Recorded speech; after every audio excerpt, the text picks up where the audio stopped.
Assalamualaikum warahmatullahi wabarakatuh. Perkenalkan, nama saya Muhammad Iqbal Abaco. Saya dari jurusan Penyiskesrek, Fakultas Olahraga dan Kesehatan Universitas Negeri Gorontalo. Di sini saya akan mempresentasikan materi saya untuk memenuhi tugas akhir semester dari mata kuliah pembelajaran motorik. Nah, sebelum kita lanjut, kita akan mengenal apa sih itu motorik.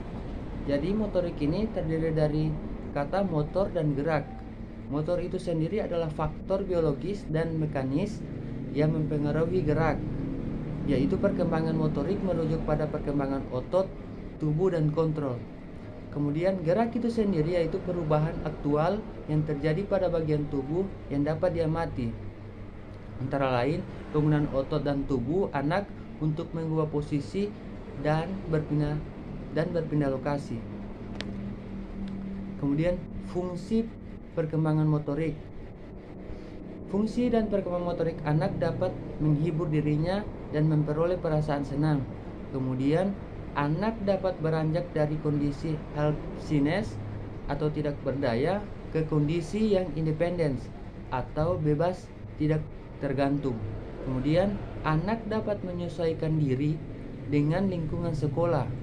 Kemudian melalui perkembangan motorik yang normal memungkinkan anak untuk dapat bermain atau bergaul dengan teman sebayanya. Kemudian perkembangan keterampilan motorik sangat penting bagi perkembangan self concept. Kemudian prinsip perkembangan motorik ada beberapa, yaitu perkembangan motorik bergantung pada kematangan otot dan saraf. Kemudian belajar keterampilan motorik tidak terjadi sebelum anak matang. Kemudian perkembangan motorik mengikuti pola yang dapat diramalkan. Kemudian norma perkembangan motorik memiliki kemungkinan untuk ditentukan. Kemudian individu memiliki perbedaan dalam laju perkembangan. Kemudian pola perkembangan motorik. 1. Perkembangan menyebar ke seluruh tubuh, menyebar dari kepala sampai kaki. Kemajuan pertama-tama terjadi di kepala, badan, lalu kaki. Kemudian perkembangan bergerak dari yang terdekat, terdalam ke yang terjauh atau keluar dari pusat sumbu tubuh menuju ke ujung-ujungnya. Kemudian ruang lingkup perkembangan motorik. Ruang lingkup perkembangan motorik ini bagi menjadi dua, yaitu antara lain motorik kasar dan motorik halus. Motorik kasar adalah gerakan yang dilakukan dengan menggunakan otot-otot kasar seperti berjalan, berlari, merangkak, dan melompat. Kemudian motorik halus itu sendiri yaitu koordinasi antara mata dan tangan, tidak memerlukan tenaga tapi diperlukan kecermatan dan ketelitian seperti menulis, menggambar, dan menjahit. Nah, kita masuk kepada motorik kasar.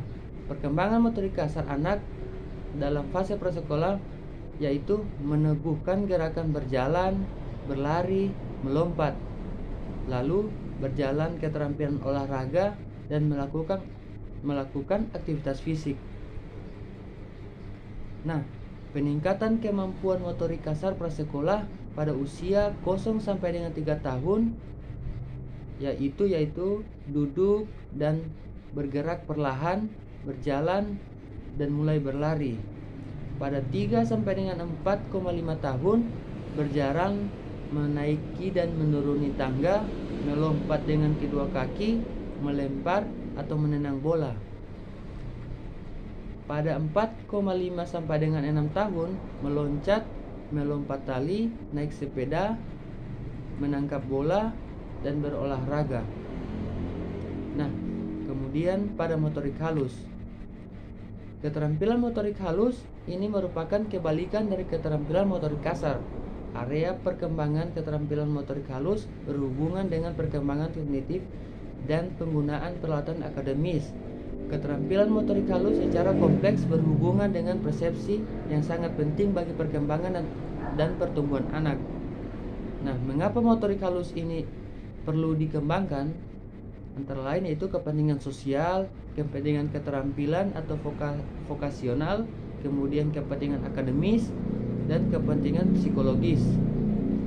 Nah, tujuan dari pengembangan keterampilan motorik halus ini antara lain mengembangkan dan memperhalus kegiatan yang dilakukan dengan tangan, kemudian mengembangkan dan memperhalus keterampilan akademis, kemudian mendukung kecepatan dan kelancaran gerakan,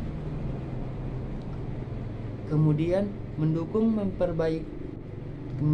perbaikan gerakan, refleks dan ketepatan visual, kemudian menyediakan program individual yang menjamin pengalaman sukses bagi anak, lalu menyediakan alternatif kegiatan pembelajaran dan mengukuhkan kemampuan kesiapan menulis. Nah, untuk peningkatan kemampuan motorik halus ini untuk prasekolah pada usia 0 sampai dengan 3 tahun yaitu meraih, menangkap, menggenggam, merampas, dan melepaskan objek. Pada 3 sampai dengan 4,5 tahun yaitu memegang krayon, menggunakan alat-alat berukuran kecil, mengancing baju, dan menjiplak bentuk. Kemudian pada 4,5 sampai dengan 6 tahun yaitu menggunakan pensil, mencontoh gambar, menggambar bebas, menggunting dan menulis huruf. Nah, kemudian kita masuk pada perkembangan fisik, yang dimana karakteristik dasar seorang anak terbentuk saat pertumbuhan, dan warisan genetik yang akan ditentukan jenis kelamin, bentuk tubuh, ciri khusus, dan perkembangan istimewa lainnya. Nah, mengapa mempelajari kondisi fisik atau perkembangan fisik? Nah, perkembangan fisik akan menentukan keterampilan anak dalam bergerak. Kemudian, pertumbuhan dan perkembangan fisik akan mempengaruhi bagaimana anak memandang dirinya dan bagaimana ia memandang orang lain. Nah, perkembangan fisik pada usia 2 sampai dengan 6 tahun, anak akan mengalami perubahan tinggi dan berat badan yang cukup menonjol. Kemudian, rata-rata per tahunnya selama masa kanak-kanak awal, anak akan bertambah tinggi 2,5 inci dan bertambah berat 5 sampai dengan 7 pon. Dan pertambahan berat anak tidak selalu mengarah pada kegemukan. Masih di perkembangan fisik, salah satu perkembangan fisik yang paling penting di masa ini adalah perkembangan otak dan saraf yang berkelanjutan. Namun pertumbuhan otak kanak-kanak awal tidak seperti seketika bayi.